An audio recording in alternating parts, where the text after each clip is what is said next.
Stargazing scientists at NASA are confident that within the next few decades, humans will discover the very first signs of extraterrestrial life. Yet some believe it's entirely possible alien craft have already visited Earth. Large black flying object. Hey, calm down, calm down. But extraordinary claims demand extraordinary evidence. In this series, I'm going to investigate some of the most remarkable and recent UFO sightings from around the world. They saw something really strange in the sky that day. And I'll be joined by renowned astrophysicist and space journalist, Sarah Crudders. The thing is, with something so extraordinary like this, we've got to look at all the more logical explanations. I still think this can be explained by science. As together, we'll separate fact from fiction once and for all. That is an unidentified flying object. I knew you were going to say that, and yes, it is. It's one of the greatest UFO mysteries of all time. From our specially created UFO investigation hub, we'll speak to experts. We have no conventional explanation for what we are seeing here. Whistleblowers. Anytime you step out of ranks in an organization like mine, there's obviously going to be some repercussions. And first-hand witnesses. There was this massive boomerang. It's at least 1 mile to 1.5 miles wide. It was huge. Wow, that's just spooked me now. And finally answer the big question. Are we alone in the universe? Whatever they are, they're not of this world.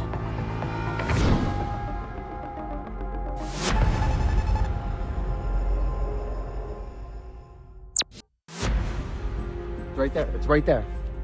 It's right there. Oh. David, that is the weirdest thing. Do you hear the sound? It's not a plane. It's moving so fast, you know. If you're lucky enough to see an unexplained light in the sky, it's always thrilling. But in the majority of cases, there's a very simple and very human explanation. Yet when people claim to have been abducted by alien beings, it becomes difficult and challenging to comprehend. These close encounters of the fourth kind, or alien abductions, are a worldwide phenomenon. With countless reports from people who are genuinely convinced they've been snatched by extraterrestrials. What you get in these files are lots of letters from people who believe they've been contacted by aliens, people who are getting telepathic messages from aliens. Recurring themes among people who claim to have been abducted are flashes of light, followed by missing time and acute memory loss. In the case of Betty and Barney Hill in late September 1961, it was a terrifying road trip home in New Hampshire. The married American couple said they were chased by a bright light for miles. They stopped the car and discovered a UFO hovering 100 feet above them. Through his binoculars, Barney claimed to have seen beings with large heads and big eyes inside the craft. Scared witless, they got back in their car and sped away as quickly as they could. At some point, Betty and Barney claimed to have lost consciousness, waking up 2 hours later and 35 miles down the road in a state of shock. Their chilling encounter is legendary as the world's first reported alien abduction, and endless claims have followed since from all over the world, and in America in particular. There were a number of fascinating individual cases, some alleged abductions. What we call the Alien Abduction Club, it's a club that no one wants to join, but it's growing exponentially. One of the most convincing incidents of alien abduction ever recorded occurred right here in the UK. And it happened to, above all people, a police officer.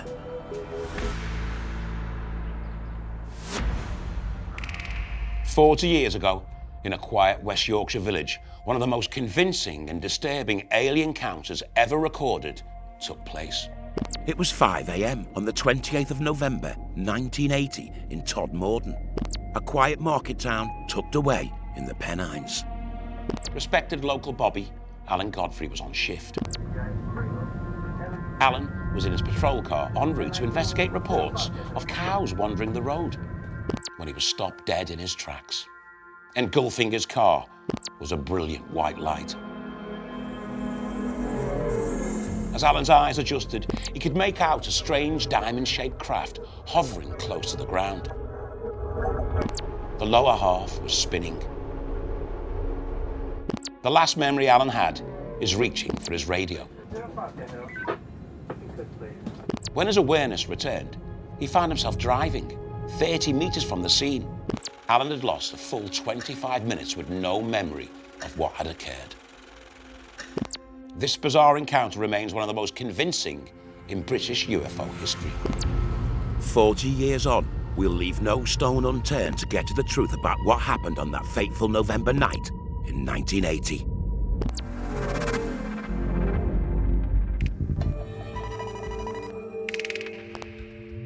Wow, Sarah, the mysterious case of Alan Godfrey in Todmorden. This sounds fascinating. It sounds scary. Is it true? It sounds like science fiction to me. I don't want to judge it just yet. I would love to believe this story. I would love to believe that aliens exist and they came to West Yorkshire 40 years ago. But for me, I'm not sure just yet. But I mean, some of the things, he lost 25 minutes of his memory. Okay, so how are we going to go about collecting the evidence to prove that this happened? Well, that's a good question. The first thing we can do is actually listen to the account from Alan explaining what happened to him. Okay, let's do that. 13 years after Alan Godfrey's life-changing experience, he agreed to be filmed for a documentary which reconstructed his ordeal in minute detail. And we've got access to the archive footage. So I was driving up the road when I could see in front of me up here this object. It looked to be completely blocking the road. It was diamond-shaped. The bottom half of the object was spinning. It was hovering about 5 foot off the ground. I could see underneath it. It was about 20 feet wide, 14 feet high. Alpha Bravo 3 to Alpha Bravo Control. Message over. I just couldn't contact anybody. So I picked my clipboard up and I started drawing a sketch of it.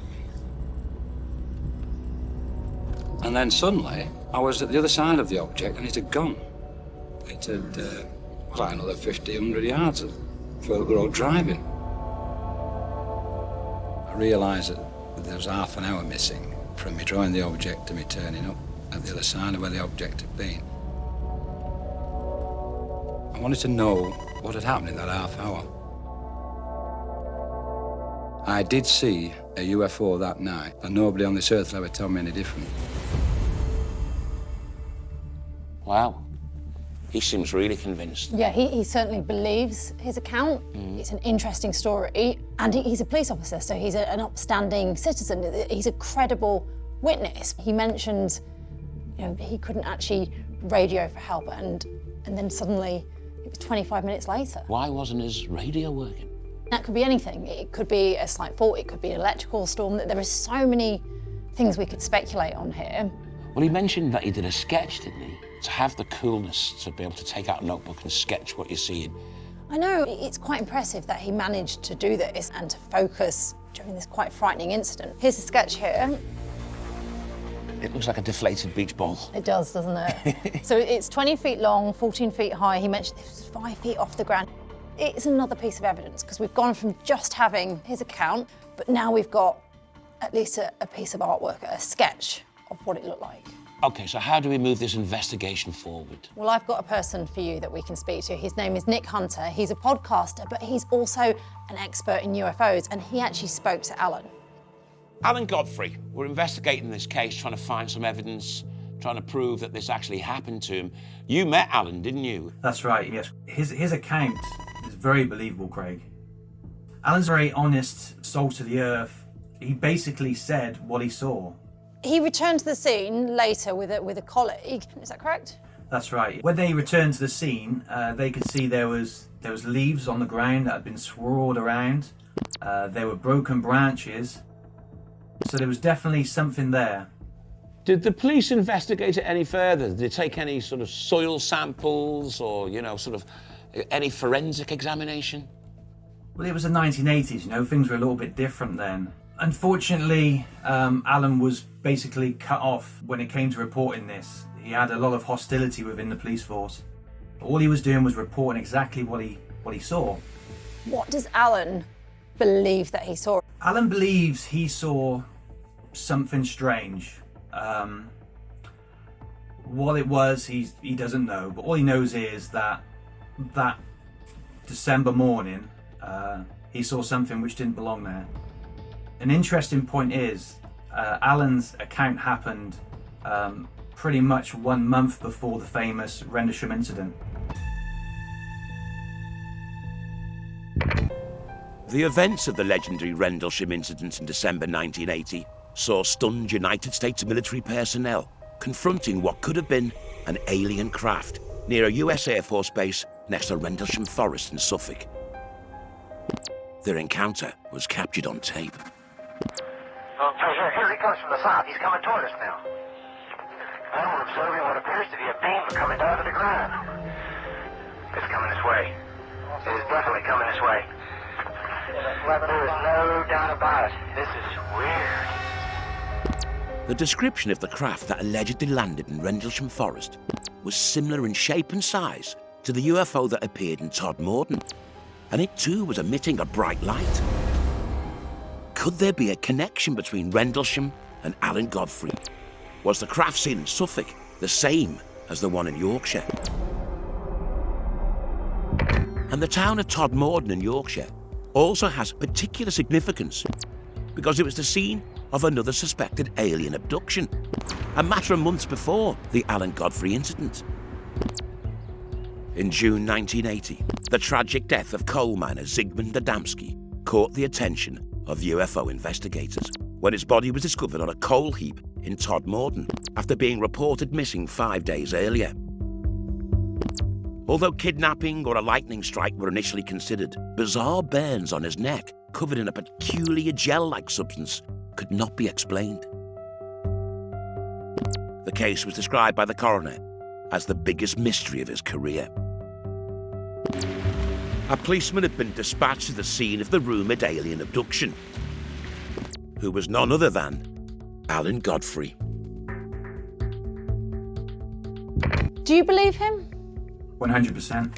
He'd have no reason to lie. It's not something people really want to come forward to say, you know, they saw a UFO or they've met aliens. It can destroy people's careers.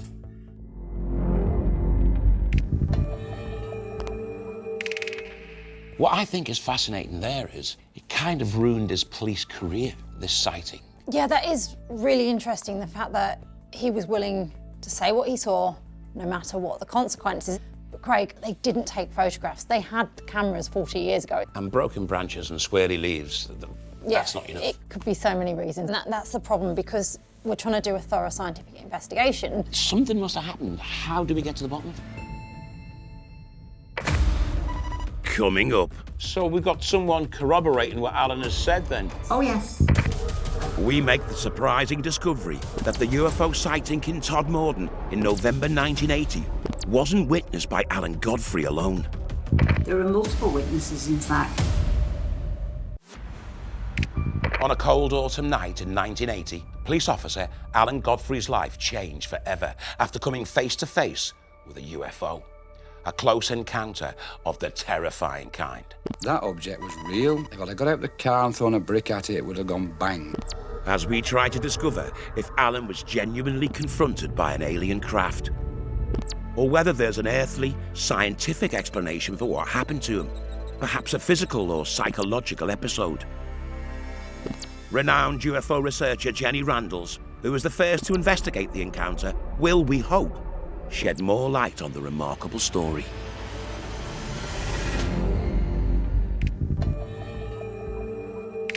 We're investigating this case of Alan Godfrey, and here you're a friend of his, a lifelong friend. What was his state of mind before all this happened? Was he under a lot of stress? It's a very stressful job being a policeman. It is a stressful job, but he'd been a police officer for several years. He'd been in many stressful situations which he'd handled with distinction and been given commendations for, and he followed all the general procedures. He picked up the sketch pad as if he was recording the details of a car crash. He used his radio communication systems to try to contact other officers. Then there was this flash of light and he lost consciousness. When he recovered consciousness further down the road, he was sufficiently alert to drive his car back That's not a man who was completely freaked out by this. That was a police officer doing his job, even though he'd just experienced something literally out of this world. What I will say is that the police force ensured that he was thoroughly investigated by psychiatrists, by psychologists, by physical doctors afterwards. And they said to him, I don't know why they sent you here. There's clearly nothing wrong with you. Can you tell us what you were able to rule out in your investigation? Well, the first thing that Alan actually remembered him thinking as he saw this phenomenon in front of him was, it's a bus. But within a few seconds after that, he said, it's not a bus. It was very early in the morning. There were no service buses running at that time, but there was a bus that used to go down that road and collect drivers to take them back to the garage. We actually spoke to the driver of the bus that passed that spot, and that driver on his way out experienced something very similar to what Alan did. So we've got someone corroborating what Alan has said then? Oh yes. There are multiple witnesses, in fact. There was also a caretaker at the school who was opening it up for the weekend, and he observed this thing zigzagging across the valley and disappearing in the general direction of Burnley. There was also another witness about 2 miles down the road who also contacted the police station the following morning to report having seen something at the same time, zooming over his head. We've got like multiple witnesses now. Yeah. We've got caretakers, bus drivers, all saying that some strange phenomenon happened at the same time that Alan reported it. Okay, let's try and investigate these missing 25 minutes. Well, after we'd done every other step of the investigation process, we used a number of psychiatrists, doctors, psychologists, and he was regressed under hypnosis. And they were as astonished as we were when he came out with a story about being hit by a beam of light that came out of this object. The memories were very physically real. They actually made him ill. The missing time is real, there's no question about that. How has this, or how did this, affect Alan's life afterwards? He changed his life. It's never been the same since, because it remains there as an unsolved mystery. Alan's not the only person in the UK to have made such startling claims. Another case from August 1992 has eerily similar parallels. Two men, Gary Wood and Colin Wright, were driving to Tarbrack, South Lanarkshire in Scotland when they were enveloped by what they described as a curtain of bright light. They blacked out for what felt like seconds. But when they came to, they found they had lost an hour. When hypnotically regressed, they described being taken on board an alien ship and examined by strange beings. Their account was taken so seriously, the Ministry of Defence sent officials to investigate. Alan Godfrey's case also caught the attention of the MOD. It was submitted to the Ministry of Defence, who filed it and sent people out to investigate. So you're saying the Ministry of Defence investigated this? Oh yes, yeah, absolutely. They went out to the police station and they actually interviewed him with his sergeant present. At that time, there was a Defence Ministry department where they investigated all reports whom they thought were worthy of follow-up, and they had intelligence staff associated with it.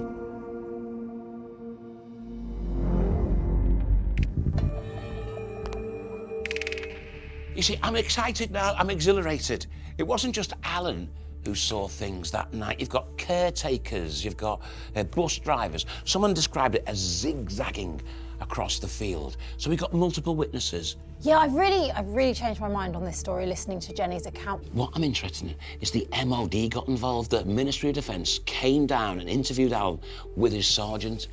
Yeah, it really looks like the evidence is building. We've now got multiple witnesses as well as accounts of other incidents. We've got MOD involved in the investigation. Do you not think we should look at the regression a little bit deeper? As a scientist, I have to be sceptical of something like hypnosis, but we need to look more in depth at this to see if there's anything else we can find out. We need to know what happened to Alan Godfrey. Coming up. Where do we go from here? A pattern emerges between Alan Godfrey's encounter and other tales of alien abduction. Well, interestingly, there's been other people making similar claims to Alan. As we investigate a bizarre case from 1973 in Mississippi. We was probably in there, I'm going to say 45 minutes. If somebody tells you that they've been abducted by aliens, there's not much middle ground. We're investigating the case of West Yorkshire police officer Alan Godfrey, who claims to have encountered a UFO on the Burnley Road in the Pennines on the 28th of November 1980. But what's even more extraordinary is Alan's claims of missing time, as well as memory loss from the night, which some experts believe could be evidence of alien abduction. For decades, witnesses like Alan, who insist they've had extraterrestrial experiences, have faced ridicule and derision. I did see a UFO that night, and nobody on this earth ever told me any different. But whilst there was a time when UFOs and alien abductions seemed pure sci-fi fantasy, this year they've taken on a stark new reality. In June 2021, following an investigation into UFO sightings reported by the United States military, the US government revealed that only one of the 144 reported sightings could be definitively explained by science. Look at that thing! My gosh! You have the recognition by the US government that UAPs are real, whatever they are. Is that a threat? We still have no clue of the intent. The admission by authorities they have no idea who or what is behind these unexplained aerial phenomena feeds further fuel to the theory they may actually be extraterrestrial. Oh man, that is phenomenal. Look how it pulses though. That is freaky, man. And it has prompted calls for re-investigation of some of the most convincing accounts of sightings in recent years, including that of Alan Godfrey. His vivid and terrifying experience is one of the most startling and compelling close encounters in UK UFO history.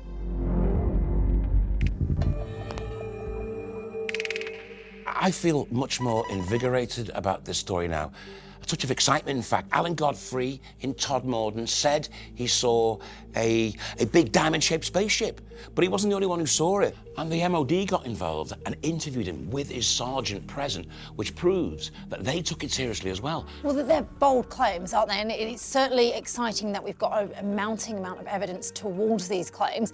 I call in the scientific community an encounter of the fourth kind, so something which involved actually interacting with a species not from Earth. It doesn't prove anything just yet. Where do we go from here?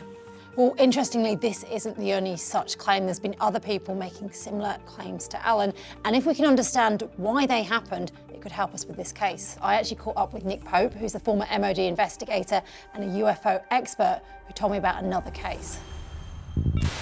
So the idea of people alleging to be abducted by aliens, this is nothing new. No, these reports go back decades, and I think it's one thing to say that you have seen a UFO because we know statistically that most UFO sightings are misidentifications. But if somebody tells you that they've been abducted by aliens, there's not much middle ground. So actually seeing or claiming to see an alien life form, there have been some quite famous cases, haven't they? There was Pascagoula in 1973. Can you explain what happened there? Well, this was a really bizarre case. This is the state of Mississippi.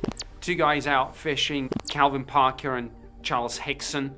They see a UFO, but then they describe almost being in a state of waking unconsciousness.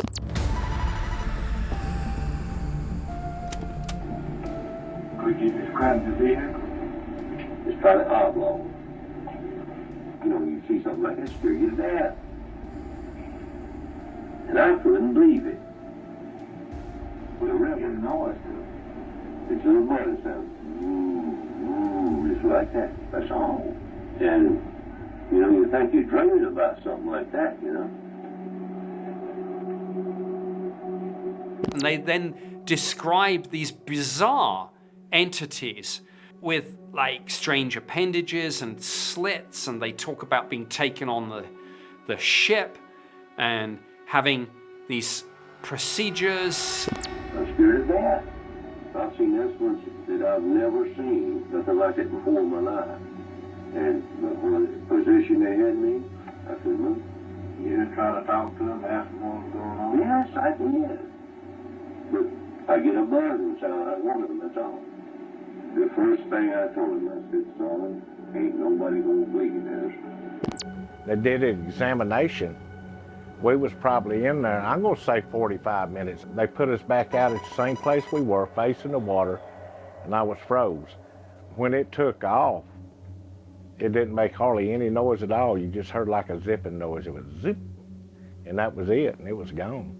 Took them down there and put them in a room with a voice-activated mic, and it's hidden in the desk to see what they'd say. Well, me and the other investigator got up and left to let them talk, to see if they were going to say, well, we got them fooled and all. I keep sleeping that like it is. How you saying you're crazy? But Ken, when he brought you out of that, man. When they brought I remember by heart, I just froze out just like it. I couldn't do it. Just seen them like it before my life. You can't make people believe that, though. But I'm sure you won't believe it, because I better wake up and start believing. I knew all along they was people from out of the world up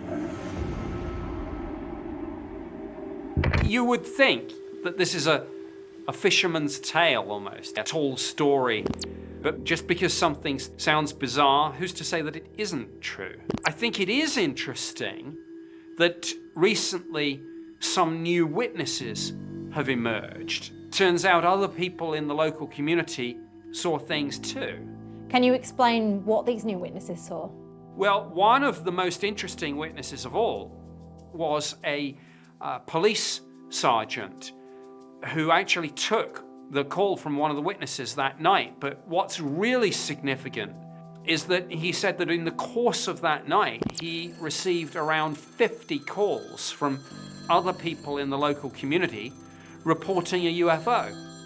So we've gone from a case where it's two men, we don't know how credible their story is, to now having a police officer involved as an additional witness within this case, which could potentially add some credibility. Yes, I think the police witness is absolutely something that adds credibility. And there's a couple of other witnesses I'm aware of too. There's somebody who was operating a crane who said that he saw a UFO. And then there's another witness who claims that she saw a strange looking humanoid figure actually in the water.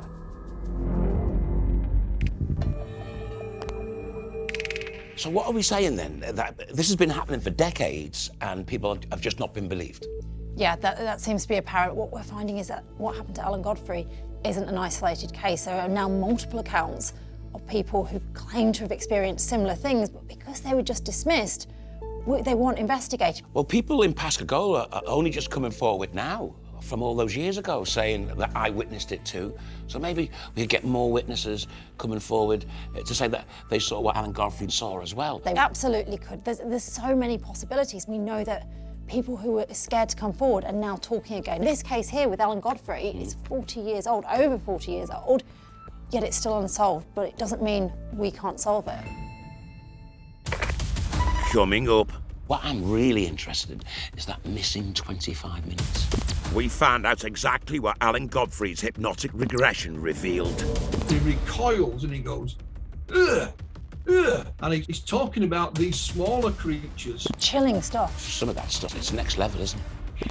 And our investigation into what Alan Godfrey might have seen in the night sky over Yorkshire in 1980 comes to a head. This is really our last chance to find out exactly what happened to Alan Godfrey.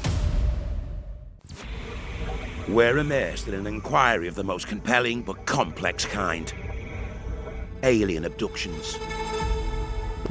And in particular, the case of Alan Godfrey, who in one of Britain's most celebrated cases claims to have had a close encounter with an unknown flying object on a dark Yorkshire road in November 1980. But there's more to this story, because somewhere in the middle of that encounter, Alan lost 25 minutes. I wanted to know what had happened in that half hour. It was only when he tried to fill in the blanks that this bizarre story became even stranger. We'll stop at nothing to find more evidence and get to the truth of what really happened to Alan Godfrey that night. OK, Sarah, we've got Alan Godfrey, an on-duty police officer in West Yorkshire. He sees a diamond-shaped spaceship in front of him. What it was, he doesn't know, but all he knows is that he saw something which didn't belong there. Now, we've got multiple witnesses, the caretaker, the bus driver, people have saw it zigzagging across a field. There was also another witness who also contacted the police station the following morning to report having seen something at the same time, zooming over his head. But we have no hard physical evidence. It's been 40 years since this case happened, and could it have just been a folk story, something which has been embellished over time? What I'm really interested in is that missing 25 minutes. I've got someone who might be able to help with this. This is really our last chance to find out exactly what happened to Alan Godfrey, and the person we're going to speak to is one of the UK's most renowned UFO experts. His name is Philip Mantle, and he joins us now. Hi, Philip. Good afternoon, Craig. Philip Mantle is a well-renowned UFO expert, author and researcher. Having dedicated 40 years of study to the case of Alan Godfrey, he has forensic knowledge of Alan's hypnotic regression. Can you talk us through what exactly happened in the regression with Alan Godfrey? So he describes driving up the road, but something grabs his attention and he goes to take a closer look at it. And at first, under hypnosis, Alan thinks it's a bus. But as he gets closer, you can hear the quizzical tone in his voice. It's a bus. Yes. It's not a bus. It's not a bus. So the hypnotherapist asked him, well, what is it? It looks like a flying saucer. It's spinning. There's a light on top. It's a dome. I'm not going any nearer. So he gets back in his patrol car, starts to draw all this. Then he remembers being further down the road. And then all of a sudden, out of nowhere, Alan throws his hands in a cross shape across his face and he recoils backwards. And he literally shouts, there's a light, there's a light, there's a light. There's this blinding light in his eyes. But slowly but surely, he regains his composure and he starts to describe the scene inside. I'm in a room now. There's a table. There's him. Alan hears this man speak, but his mouth doesn't move. Alan can hear what he's saying inside his head. I can understand him, but I can't. He's not moving his mouth. So he asks Alan to get on this, we'll call it a bed. And it's while he's on this bed, he sort of looks to one side and again he recoils and he goes, ugh, ugh. And he's talking about these smaller creatures. To him, looked like children. But he said they had heads that looked like the old-fashioned light bulbs. Oh, them are horrible. Who's they? I don't want to talk about them. They're small. About the size of a little 5-year-old lad. They're touching me. And in the end, you know, he's brought out of the hypnosis, having recounted these details. And it's very strange. Alan has no idea how he got on board this thing. But there are similarities with other cases as well, where regression has taken place. It's got a nickname, it's called doorway amnesia. And what we call the Alien Abduction Club, it's a club that no one wants to join. Philip, how many people are in the Alien Abduction Club? You'd be surprised. It's growing exponentially, but most of the people that are in that club don't seek publicity, don't want to go on the record. Very famous incident involved Travis Walton. US forestry worker Travis Walton was lumberjacking in the Apache Sitgreaves National Forest in Arizona in November 1975, when he had the most terrifying encounter of his life. I just felt this numbing shock go through my body. He went missing for 5 days before reappearing on the side of a road with apparently no memory of how he got there. But I could still see this shiny hull there hovering above the highway before it went up. His claim of alien abduction is one of the most infamous in the world. Just like Alan Godfrey, Travis Walton couldn't recall boarding the alien craft, but claims to have woken up to find himself in a sterile room, being examined by strange entities. When I could finally focus my eyes, I could see it was these creatures. And I just flipped out. Just started screaming.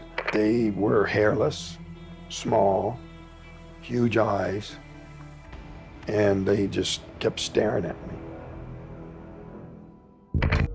Travis Walton saw very human-looking like beings, but then some other different types of creatures. So there are similarities with other accounts.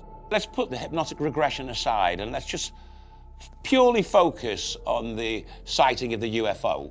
Why did he not sort of seek to find some physical evidence of this? Alan thought best thing to do is report this to my superior officers, which he did.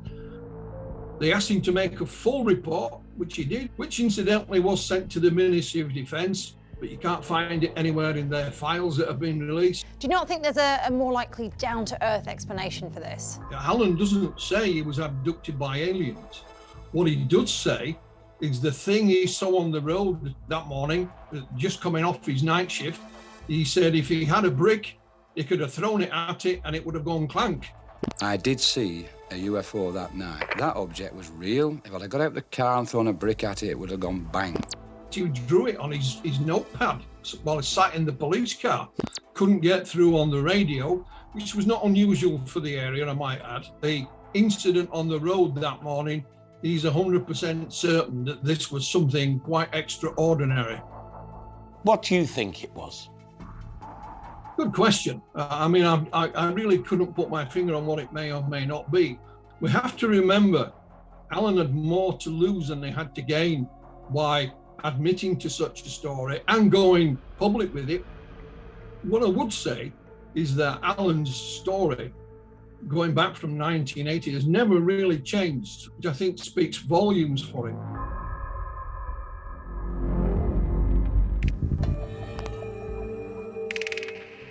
Look, I've just noticed something interesting.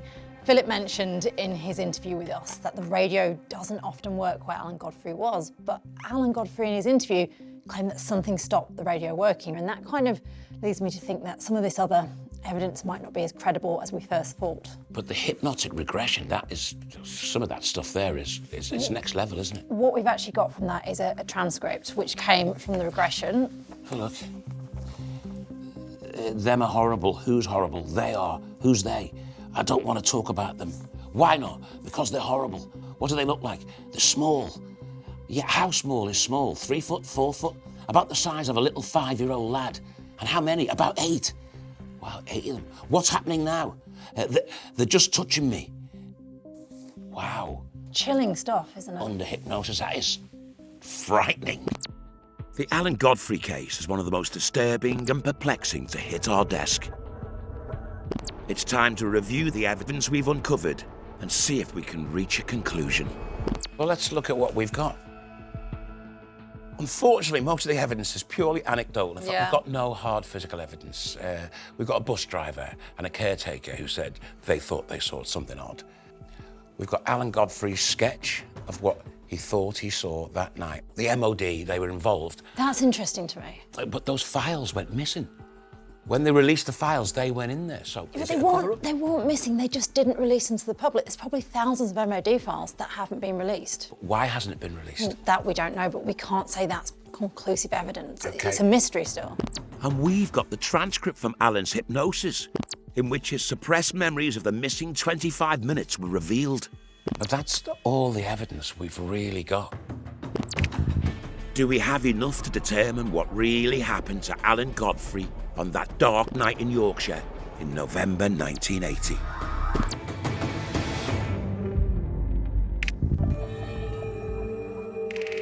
Well, I thought we'd split these into two, the UFO sighting and the alien abduction, and decide on them individually. I agree. Okay, but before we reach a conclusion, I think Alan's been kind of lost in this a little bit, so let's look at his opening statement once again. I realised that there was half an hour missing from me drawing the object to me turning up at the other side of where the object had been. I wanted to know what had happened in that half hour. I did see a UFO that night, and nobody on this earth will ever tell me any different. That object was real. If I'd have got out of the car and thrown a brick at it, it would have gone bang. He believes what he saw. I believe he believes, but there's not enough for me to go on. But lots of other people saw it, so there is a question mark there. But did they? Or is this something which has become embellished over the decades? We don't know. It's time to put our cards on the table. Was Alan Godfrey's encounter extraterrestrial or not? Okay, so when it comes to the case of the UFO sighting, I'm going to say case unproven. I'm going to agree with you on that one. Let's look at the missing 25 minutes. What do you think on that one? I'm going to be bold and say that transcript is not enough evidence for me. We're trying to prove something so extraordinary that one transcript does not cut it. I'm going to say case closed, it did not happen. Case closed? Case closed. You were so harsh. I'm sorry. I'm going to give him the benefit of the doubt and say case unproven.